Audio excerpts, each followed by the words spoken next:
सहारा केवल सतगुरु। आशा करता हूँ साथ संगत जी निरंकार की कृपा से आप सभी अच्छे होंगे, स्वस्थ होंगे। साथ संगत जी, आप जी के चरणों में बहुत ही सुंदर प्रेरणादायक कहानी विचार, जिसका विषय है सहारा केवल सतगुरु का। तो आइए साथ संगत जी जानते हैं इस प्रेरणादायक कहानी के माध्यम से। साथ संगत जी, इस संसार में जब सब रास्ते बंद हो जाते हैं, जब अपने भी पराये हो जाते हैं, जब जीवन की कश्ती बीच भंवर में फंस जाती है, तब कौन होता है जो डूबते को बचाता है। वो न कोई रिश्ता होता है, न कोई पद, न कोई धन, न कोई यश। उस समय अगर होता है तो वो होता है बस सतगुरु। सतगुरु कोई सामान्य व्यक्ति नहीं, वो परमात्मा का दूत होता है जो हमारे अंधकार में प्रकाश बनकर आता है। सतगुरु का सहारा उस पत्थर जैसा है जिस पर चढ़कर हम जीवन की नदी पार कर सकते हैं। साथ संगत जी, आज हम सुनेंगे एक ऐसी गहराई से भरी प्रेरणादायक कहानी, एक आत्मकथा जो जीवन में बहुत कुछ खो बैठती है, पर जब उसे सतगुरु का सहारा मिला तब उसने सब कुछ पा लिया। चलिए सुनते हैं साथ संगत जी, सहारा केवल सतगुरु। साथ संगत जी, कहानी शुरू होती है एक छोटे से गांव चिंतनपुर से, जहां एक युवक रहता था जिसका नाम विराट था। विराट पढ़ा लिखा, होशियार, पर अंदर से खोखला था। माता पिता का बचपन में ही निधन हो गया था। रिश्तेदारों ने उसे पाला, पर बचपन से ही तिरस्कार और अकेलेपन ने उसके जीवन को अंधेरे में ढकेल दिया था। विराट ने शहर जाकर नौकरी की, अच्छी तनख्वाह, सुविधाएं, लेकिन मन को शांति नहीं मिली। ऑफिस से धोखा हुआ, नौकरी चली गई। जिस लड़की से प्यार किया उसने किसी और से शादी कर ली। एक दुर्घटना में पैर भी घायल हो गया। सब कुछ जैसे खत्म हो रहा था।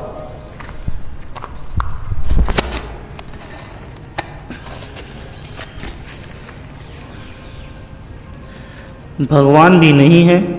विराट ने एक रात आसमान की ओर देखा और कहा। उसी रात वह पार्क की बेंच पर बैठा था जहां एक वृद्ध संत वहां से गुजर रहे थे। उन्होंने विराट को देखा और बिना कुछ कहे एक पंक्ति बोली कि जिसका कोई नहीं होता उसका सतगुरु होता है। विराट उन शब्दों से विचलित हो उठा।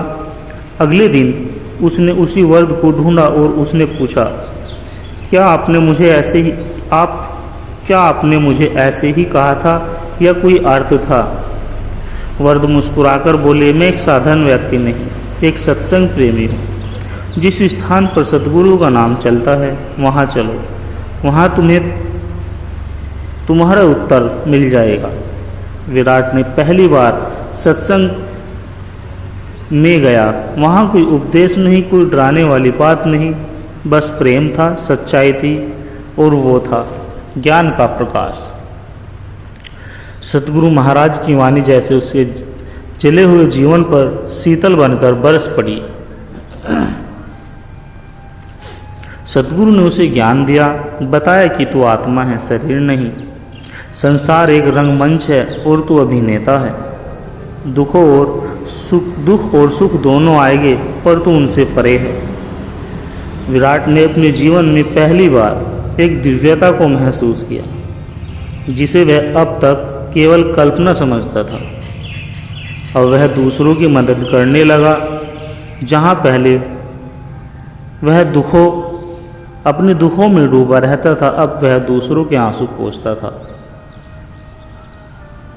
साथ संगत जी, एक दिन उसके गांव में महामारी फैल गई। लोग डरे हुए थे, एक दूसरे से भाग रहे थे। विराट ने सतगुरु से प्रेम किया। विराट ने सतगुरु से प्रार्थना की कि मुझे भी शक्ति दो प्रभु, मैं इनकी सेवा करना चाहता हूँ। सतगुरु की कृपा से उसमें असीम सहारा आ गया। उसने कई जीवन बचाए। गांव वालों की दृष्टि में विराट अब केवल एक व्यक्ति नहीं, बल्कि एक प्रेरणा बन गया।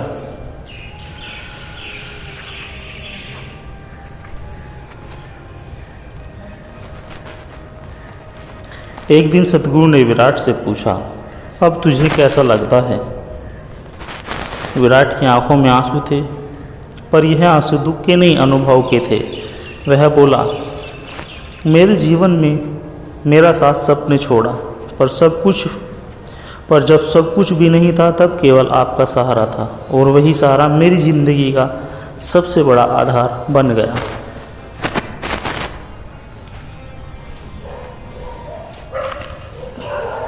सत्संगत जी, यह कहानी हमें सिखाती है कि जीवन की सबसे बड़ी दौलत सतगुरु का सहारा है। जब संसार साथ छोड़ दे, जब अपनी ही पहचान मिट जाए, जब मन जीवन से हार जाए, उस समय यदि कोई साथ तुम्हारा हाथ पकड़कर तुम्हें चलना सिखाता है तो वह है सतगुरु।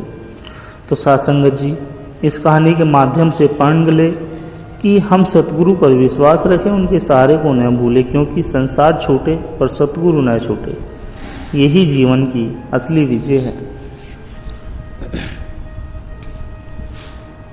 सत्संगत जी, प्राचीन भारत का एक राज्य था जिसका नाम शांतिग्राम था।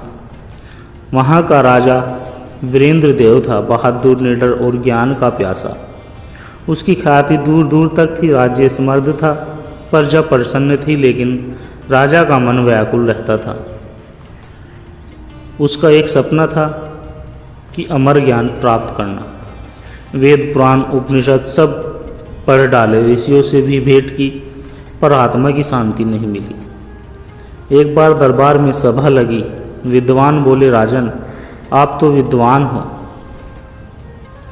आपकी खोज अब तक सफल क्यों नहीं हुई? राजा बोला, शब्द पढ़े पर अर्थ नहीं मिला। मैं जानना चाहता हूँ आत्मा क्या है, परमात्मा क्या है, और सबसे अधिक कौन है जो मुझे इस अज्ञान से निकाल सके। एक रात राजन को सौपन आया। सौपन में उसने देखा रावण सिंहासन पर बैठा है। उसके 10 सिर गंभीरता से बोल रहे हैं। एक सिर बोला, मैंने शिव की भक्ति की, फिर भी मेरा अहंकार मुझे ले डूबा। दूसरा बोला, मेरे पास ज्ञान था, शक्ति थी, पर सतगुरु नहीं था।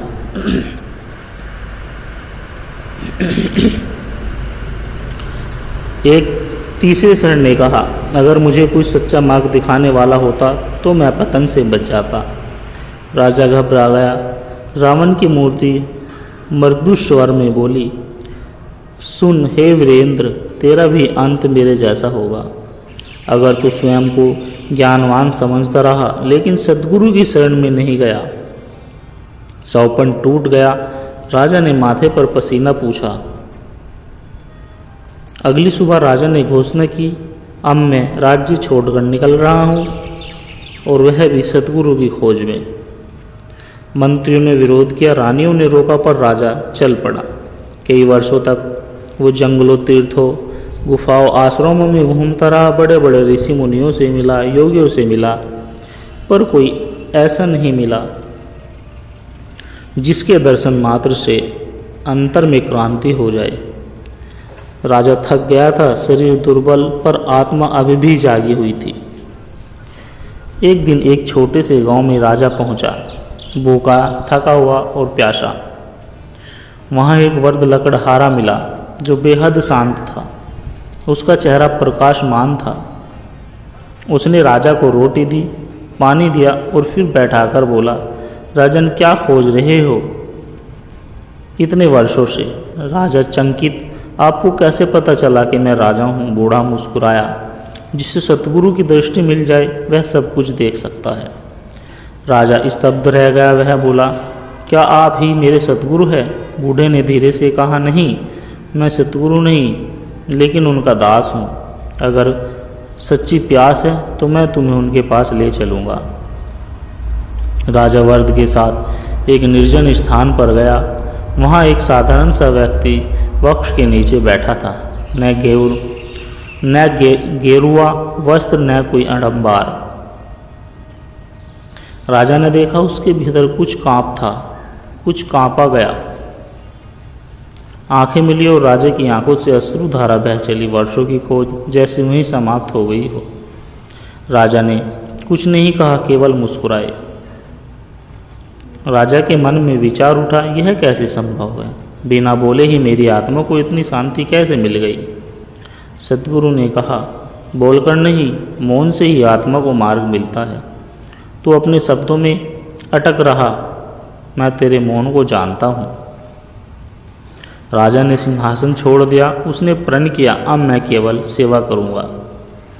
वह गांव-गांव जाकर लोगों को प्रेम, नम्रता और सतगुरु की महिमा समझाने लगा।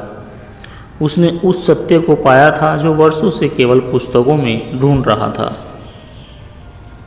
एक दिन जब वह अपने गुरुदेव के चरणों में बैठा था तो उसने पूछा, गुरुदेव, आपने मुझे क्या दिया जिससे मैं बदल गया?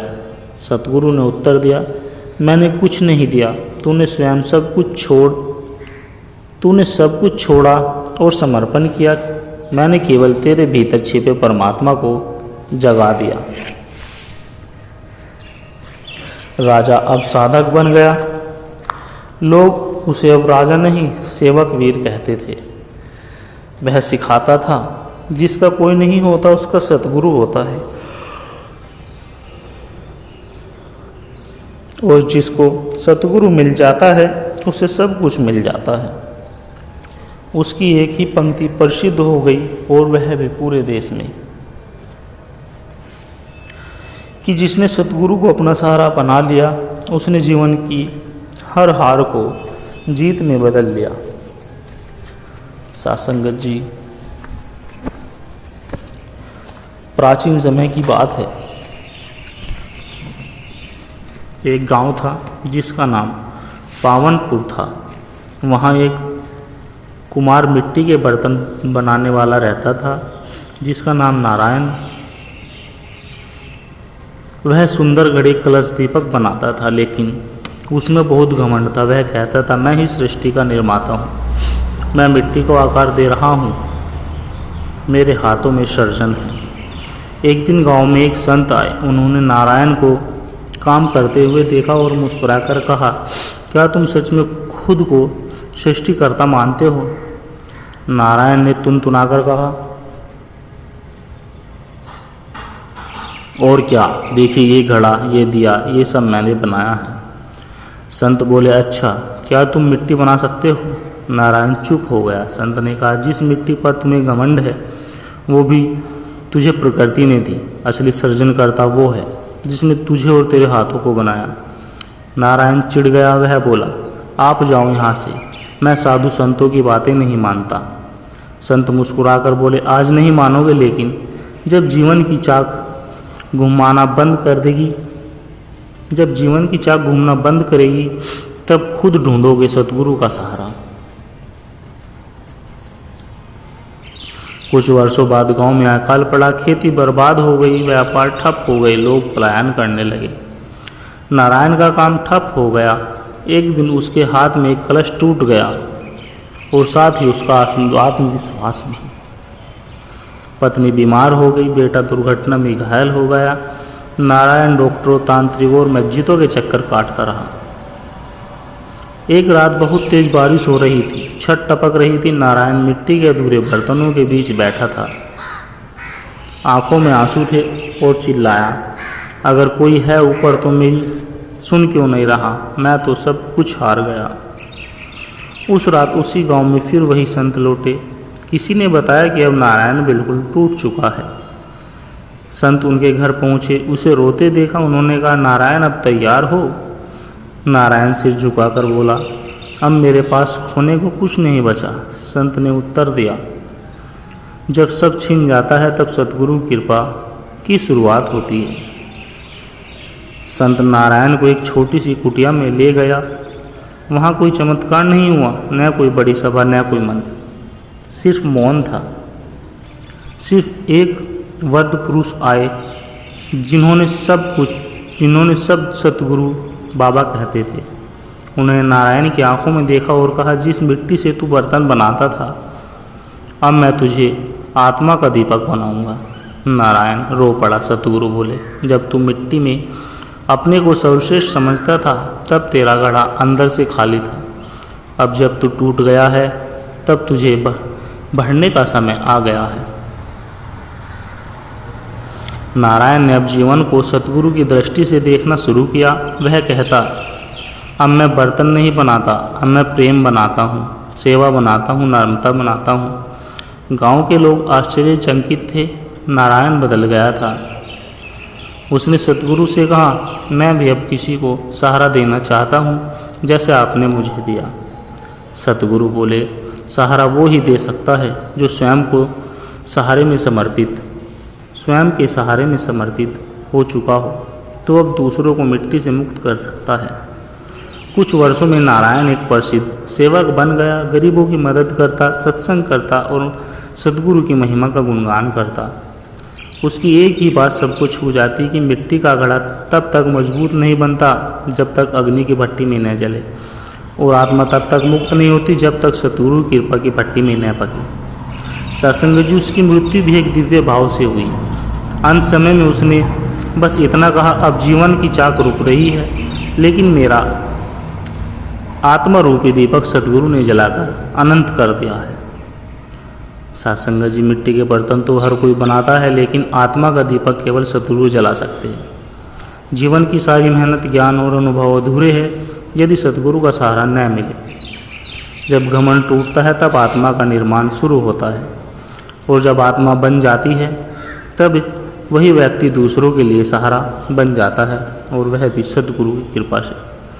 सत्संग जी दास के द्वारा कहे गए प्रेरणादायक कहानी विचार यदि आप जी को अच्छे लगे हो तो वीडियो को लाइक करें, शेयर करें, तो कमेंट में धन निरंकार जी जरूर लिखें, और दास को आशीर्वाद दे के हर रोज़ आप जी के चरणों में ऐसे ही प्रेरणादायक कहानी विचार लेकर आता रहूं।